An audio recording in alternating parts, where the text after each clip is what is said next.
Of of these అంటే వీటిలో, అదే వాటిలో అంటే ఆఫ్ ఆఫ్ దోస్ అని వస్తుంది. ఆఫ్ ఆఫ్ దీస్ ఫ్రూట్స్ సగం ఉన్నారు కదా, of of these fruits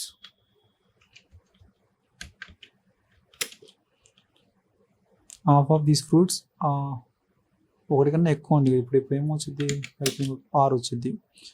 are mine, నాయి. అర్థమైంది ఫ్రెండ్స్. వీటిలో 3 మాత్రలు టేబుల్ పైన ఉన్నాయి. సో వీటిలో అన్నారు కదా, 3 of these tablets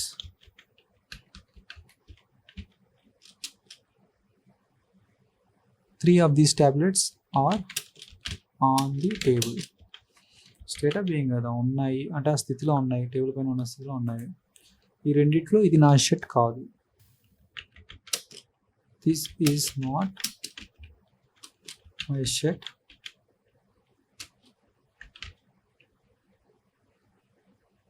in these 2 చూడండి, this is not my shirt in these 2. ఈ రెండిట్లో ఇది నా షర్ట్ కాదు. వీటిలో మీ దుస్తులు ఏవి?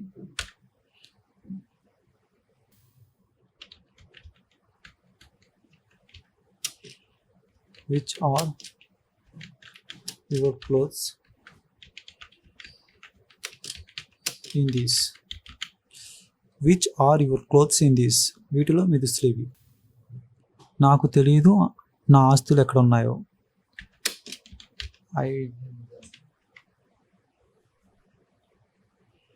చూడండి, I don't know where my properties. No రాయలేదు కదా. ఐ డోంట్ నో ఎక్కడెక్కడ ఉన్నాయి కదా, వేర్ తర్వాత ఏమో సబ్జెక్ట్ వస్తుంది. ప్రాపర్టీస్ వస్తుంది. I don't know where my properties are. సిరీస్లో చెప్తాము. ఓకే, ఇక్కడ సెంటెన్సెస్ అనేది మనకి మనం ముందే రాసేసాము. ఓకే, ఇది ఒక కైండ్ ఆఫ్ ప్రాక్టీస్ అవుతుంది మనకి, మీరు ఏం వరీ అవ్వకండి, నేను చెప్తాను. అతను ఈ కనిపిస్తున్నాడు కదా, he seems to be intelligent. అతను ఇంటెలిజెంట్గా కనిపిస్తున్నాడు. అతను ఇంటెలిజెంట్ అవ్వవచ్చు అంటే హీ మైట్ బి ఇంటెలిజెంట్ అని చెప్తాం. లేదా అతను ఇంటెలిజెంటే అనుకోండి, హీ ఈజ్ ఇంటెలిజెంట్ అని చెప్పేస్తాం. అతను ఎందుకు కోపంగా కనిపిస్తున్నాడు? వై. తర్వాత ఎందుకు కోపంగా కనిపిస్తున్నాడు ఇక్కడ చూడండి, అర్థం చేసుకోండి. అతను ఎందుకు కోపంగా కనిపిస్తుంది, ఇది ఒక క్వశ్చన్. ఇప్పుడు వై తర్వాత ఏమొస్తుంది, హెల్పింగ్ వర్బ్ వచ్చేసింది. సో బయటకు వస్తుంది, వై డస్ హీ. తర్వాత ఏంటి, సీమ్ టు బి యాంగ్రీ. అతను కోపంగా ఎందుకు అనిపిస్తుంది? Why does he seem to be angry. Why does వచ్చేసిందా, వై డస్ సీమ్స్లో he seems to be angry, అతను కోపంగా అనిపిస్తున్నాడు. అదే దాంట్లో మనకి ఒక క్వశ్చన్ చేయాలనుకుంటే, ఇంటరాగేటివ్ చేయాలనుకుంటే ఏమొస్తుంది, దాంట్లో హెల్పింగ్ వర్బ్ బయటకు వచ్చేసింది. Why does he seem to be angry, అతను ఎందుకు కోపంగా కనిపిస్తున్నాడు. అతను ఊరికి గొడవలు పడే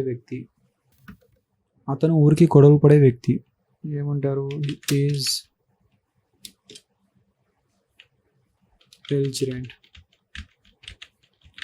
బెల్జిరెంట్ అంటే గొడవలు పడే వ్యక్తి. ఇది ఒక యాడ్జెక్టివ్లా యూజ్ అవుతుంది ఇక్కడ.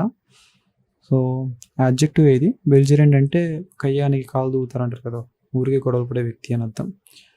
సో